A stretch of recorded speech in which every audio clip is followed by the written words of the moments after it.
abakozi bahurikiye muri sendika Sinapa na Sentes bakora ku bitaro vyitiriwe umuganwa Karede bariyamiriza igurishwa ry'ibikoresho vy'ibitaro bita ko ridakurikije amategeko nkuko bandanya babivuga ngo ibikoresho biriko biradandazwa ngo harimwo ibishobora gusanurwa bigasubira gukoreshwa hamwe n'ivyaguzwe mugabo bitigeze bikora. Niyonzima Joyeuse arongoye sendika Sentes ku bitaro kwa Karede.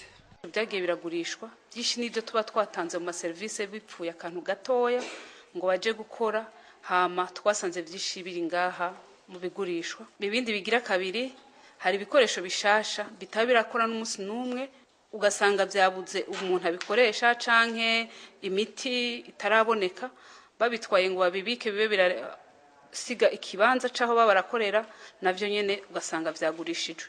Ni ibikoresho vyinshi biva mu service abakozi baba bazi ko bigikora muga twasanze biri mu bigurishwa bidaciye mu mategeko. Iryo gurishwa ry'ibikoresho ngo rikorwa n'umugwi uje kugurisha amatungo ya leta.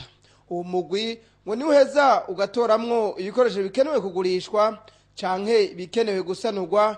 Ivyo bisigurwa na Ndabashinze Ponsiano arongoye ibitaro kwa Karede. Komisiyo ibijeje hariho na komisiyo ijeje kukurikirana ivyo byo kugurisha ibintu nibo bategeza kubona ibishobora kugurishwa n'ibidashobora kugurishwa. Twega aho turi tuzorindira baduhe raporo y'ingene icyo gikorwa cakoze.